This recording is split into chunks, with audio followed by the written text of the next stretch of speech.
हमारे लिए सनातन धर्मी लोगों के लिए बहुत ही महत्वपूर्ण होता है।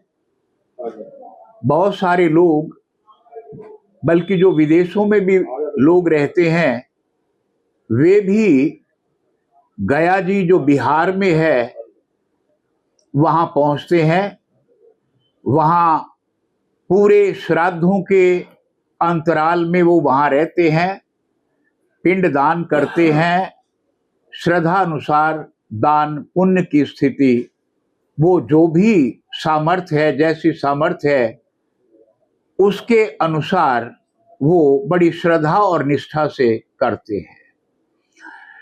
वास्तव में क्या है कि परमात्मा हमें सब सुख दे सकते हैं, सर्व साधन संपन्न कर सकते हैं, लेकिन उन सर्व सुखों का उपभोग हम तभी कर पाएंगे जब हमारे पूर्वजों की, हमारे पितरों की हम पर कृपा बनी हुई होगी।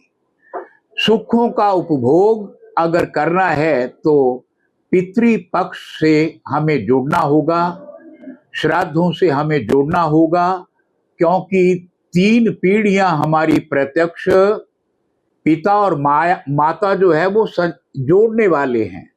दादा दादी, परदादा परदादी, वृद्ध परदादा, वृद्ध परदादी, ये 3 पीढ़ियां प्रत्यक्षतः हमारे शरीर में सूक्ष्म रूप में है।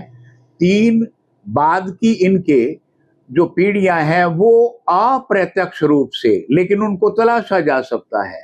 और 4 फादर्स का लहू ये हमारे शरीर में है।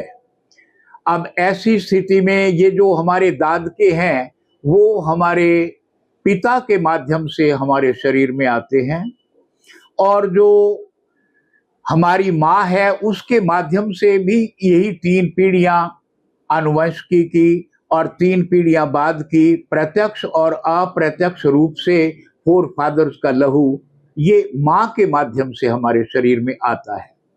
और उसमें कौन आते हैं हमारे शरीर में? हमारे शरीर में नाना नानी, परनाना परनानी, वृद्ध परनाना, वृद्ध परनानी, 3 पीढ़ियां प्रत्यक्ष, 3 अप्रत्यक्ष और 4 फादर्स का लहू।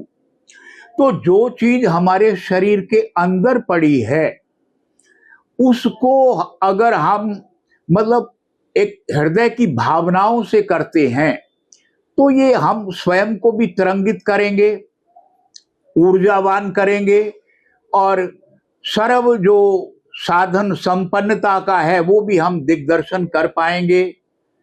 और आज जो ध्यान दें, जो डीएनए टेस्ट होता है सारी दुनिया में वो भारतवर्ष के कारण है, और वो ही आनुवंशिकी का हेरिडिटी जो हमारे शरीर में चली आ रही है उसी का ये परिणाम है। आज चाहे वो अमेरिका है, चाहे अफ्रीका है, चाहे इंग्लैंड है, चाहे जर्मन है, चाहे फ्रांस है, भारत के कारण ये आविष्कार भारत की ओर से है, और इसका सारा श्रेय फिर खोजने का, तलाशने का ये यहाँ के भारतवर्ष के वैज्ञानिक को ही जाता है। आपने तो एक बात कही है कि पितरों को प्रसन्न रखना, जिसके लिए ये पितृपक्ष आता है, तो वो कैसे प्रसन्न रखा जाए? हाँ, जिस दिन जिनका श्राद्ध है वो हमारे परिवार में, हमारे घर में आते हैं, और यदि उन्हें इस तरह की सारी व्यवस्था को देखने का अवसर जब मिलता है तो उनकी प्रसन्नता का पारावार नहीं होता।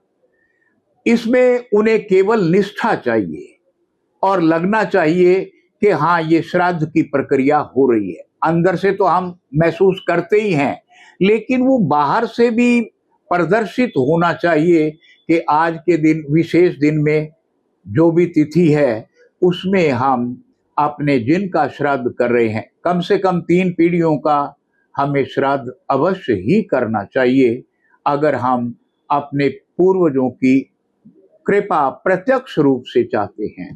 किस तरह से करना चाहिए, क्या विधि विधान है? ब्राह्मण को जिनका जनेऊ संस्कार हो चुका है उनको भोजन के लिए आमंत्रित करना चाहिए। हालांकि प्रथा ये है कि अगर नारी का कोई श्राद्ध है वो, तो उसमें हम नारी को ही आमंत्रित करते हैं। ये केवल प्रथा है, वास्तविकता ये है कि उनका जनेऊ संस्कार नहीं हुआ होता, इसलिए वो अधिकारी तो नहीं है। अब प्रथा चल गई, उसमें हम भी उसी बहाव में हैं सब। जैसे इंग्लैंड का संविधान प्रथाओं पर ही निर्भर है, तो प्रथाएं भी अपना मूल्य रखती हैं। इनको मैं पूरी तरह से निषेध करने में असमर्थ पाता हूं अपने आप को। एक जैसे मतलब किसी का यदि नहीं कर पाते तो एक सर्वपितृ श्राद्ध होता है, उसके बारे में क्या बताएं? हाँ, सर्वपितृ जो है वो अमावस को होता है। हालांकि अमावस के बाद भी जब नवरात्रे शुरू होते हैं और नाना नानी का कोई श्राद्ध करने वाला किसी कारण से नहीं है, प्रभु की इच्छा है वो, तो ऐसे में दोहत्र भी उस श्राद्ध को करता है। और वो अमावस के बाद जो प्रतिपदा आती है, जो कि नवरात्रों का प्रथम दिवस है, उस दिन वो श्राद्ध करना होता है। और सर्वपितृ में हम 16 जो है वो भोजन निकालते हैं, उनके साथ दान दक्षिणा देते हैं और अपनी अपनी सामर्थ्य के अनुसार। देखिए, हमें दान भी अपने वित्त के अनुसार ही करना चाहिए। वित्त का मतलब है अपनी जो सामर्थ्य है, वित्त का मतलब यहाँ धन नहीं है। तो लेकिन भावना से 16 दानों का उल्लेख है हमारे यहाँ, करने वाले वो भी करते हैं। और कुछ ऐसे भी हैं जो सर्व संपन्न हैं, सर्व साधन संपन्न है, फिर भी संकोच करते हैं।